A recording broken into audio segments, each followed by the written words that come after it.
ఈ వీడియోలో క్లియర్ చేద్దాం. ఇప్పుడు ఫర్ సపోజ్ 2002లో కానీ ఈ ఓటర్ కానీ ఓటు వేసి ఉంటే మీరు వాళ్ళ యొక్క డీటెయిల్స్ వాళ్ళ డీటెయిల్స్ ఇక్కడ ఫిల్ చేయాలి.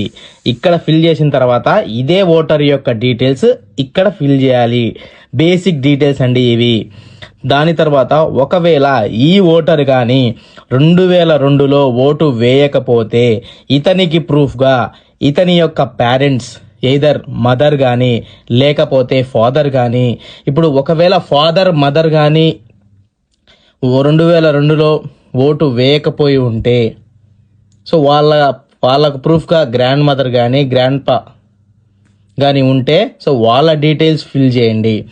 అసలు 2002లో ఎవ్వరూ ఓటు వేయలేదు, సో అలాంటప్పుడు ఏం చేయాలి అన్నప్పుడు 2002లో మీకు అసలు ఏం డీటెయిల్స్ దొరకడం లేదు, మీ ఫ్యామిలీ మెంబర్స్ కానీ అందరివి ఎవరి డీటెయిల్స్ గనక మీకు కనిపించకపోతే మీరు ముఖ్యంగా చేయవలసిన పని ఏదైనా ఉందంటే ఈ 2 పట్టికలు వదిలేసి ఇక్కడ మీ బేసిక్ డీటెయిల్స్ ఇక్కడ ఏమంటే మెయిన్ ఈ ఫామ్ యొక్క మెయిన్ క్యాండిడేట్ యొక్క బేసిక్ డీటెయిల్స్ వస్తాయండి ప్రతి ఒక్కరికి.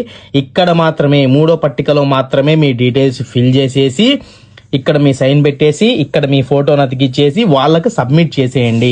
సబ్మిట్ చేసేసిన తర్వాత వాళ్ళు మీకు మళ్ళీ నోటీస్ పంపిస్తారు, మీరు ఎందుకు మీ ప్రూఫ్స్ పెట్టలేకపోయారు అని చెప్పి. అప్పుడు మళ్ళీ దానికి ఒక ఖచ్చితంగా ఆన్సర్ అయితే ఉంటుంది. దాన్ని ఎలా సాల్వ్ చేయాలో వాళ్ళే మీకు చెప్తారు. ప్రస్తుతానికైతే ఉన్న వాళ్ళు మాత్రం 2002లో ఓటు వేసిన వాళ్ళు ఇక్కడ ఫిల్ చేయండి అండ్ ఇక్కడ ఫిల్ చేయండి. 2002లో ఓటు వేయని వాళ్ళు ఇక్కడ వాళ్ళ ఈ ఓటర్ యొక్క ప్రూఫ్స్ ఉన్న వాళ్ళు 2002లో ఓటు వేసిన వాళ్ళ యొక్క డీటెయిల్స్ ఇక్కడ ఫిల్అప్ చేయండి. తర్వాత ఇక్కడ అన్నిటికీ బేసిక్ డీటెయిల్స్ కాబట్టి ఇక్కడ బేసిక్ డీటెయిల్స్ ఫిల్ చేయండి.